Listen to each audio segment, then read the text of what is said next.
देश में जो चुनी हुई सरकार है वो फर्जी सरकार है, वो वोट की चोरी करके बनी हुई है। का मुख्य उद्देश्य था वोट चोर गद्दी छोड़। आप संबोधन की रैली पूरा देखे हैं, क्या उसमें आपको कुछ पॉइंट अच्छी लगी? पॉइंट एक ही पॉइंट नहीं, इस रैली का सारा पॉइंट अच्छा है। हमारा रैली का मुख्य उद्देश्य है इस देश में इलेक्शन कमीशन के माध्यम से जो सरकार गरीबों, शोषित, वंचित, दलित, अकलियत, पिछड़ों का जो वोट चुराना चाहती है उस वोट की रक्षा करने के लिए रैली हुआ था। इस रैली का मुख्य उद्देश्य था वोट चोर गद्दी छोड़, वोट चोर गद्दी छोड़। इस देश का जो प्रधानमंत्री है वोट चोर है। बनारस में आप जानते होंगे इस देश का प्रधानमंत्री चुनाव हार रहा था, अंतिम में काउंटिंग को रोक करके घोषणा कराने का काम किया। यही नहीं, इस देश में जो चुनी हुई सरकार है वो फर्जी सरकार है, वो वोट की चोरी करके बनी हुई है। मैं देश के प्रधानमंत्री से मीडिया के माध्यम से पूछना चाहता हूँ कि अगर 2025 में बिहार के मतदाता फर्जी हैं तो क्या 2024 में बिहार के मतदाता फर्जी नहीं थे?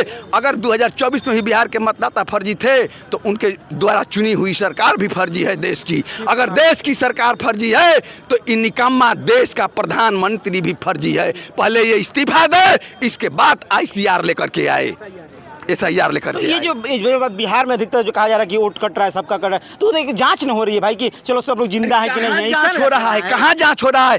65 लाख यहाँ वोटर का नाम कटा हुआ है। आपको जानना चाहिए कि अभी अभी सुप्रीम कोर्ट में बिहार के 16 मृत व्यक्ति ने जाकर के सुप्रीम कोर्ट में गवाही देने का काम किया है कि हुजूर हम जिंदा हैं। और इस देश के नेता प्रतिपक्ष जननायक राहुल गांधी कि टेबल पर 10 जनपद में बैठ कर के बिहार के 16 मृत लोगों ने चाय पीने का काम किया है। ये अनोखी घटना बिहार की है और इस देश की अनोखी घटना है। क्या ये गलत नहीं है? इस बार की पहल क्या आप लोग की रहने वाली, अगर देखा जाए तो इस बार जो चुनाव होने वाला? हम लोगों का पहल है कि जितने शोषित, वंचित, दलित हैं उनको इस जो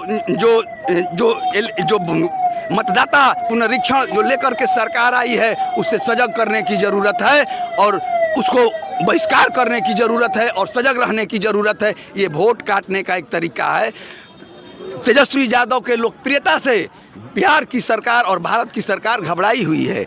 जिस तरह से देख रहे हैं ना जन सैलाब और उनके समर्थक उमड़ रहे हैं, इससे वो लोग घबरा गए हैं, उनकी कुर्सी खिसक गई है। वो चाहते हैं कि जो 85% मतदाता इंडिया गठबंधन के हैं उनके वोटों का चोरी कर लिया जाएगा तो बिहार में तेजस्वी की सरकार नहीं बनेगी। लेकिन ऐसा हम लोग होने नहीं देंगे। भारत सरकार की हम लोग ईंट से ईंट बजा देंगे अगर गरीब, शोषित, वंचितों के वोट का काटने का अगर काम किया गया। नीतीश कुमार जी काम नहीं कर रहे हैं क्या बिहार में? क्या आप लोग इतना पीछे उमड़े हुए हैं? बेहोशा अवस्था में हैं। नीतीश कुमार तो पूरी तरह से RSS ने हैंग कर लिया है। हाँ, RSS ने हैंग कर लिया है। बिहार की सरकार को RSS चला रही है। आपने जानते होंगे कि बीते 1 महीना पीछे यही अशोक चौधरी कैबिनेट मंत्री ने कहा था कि हमारा दामाद RSS कोटा से अध्यक्ष बना हुआ है।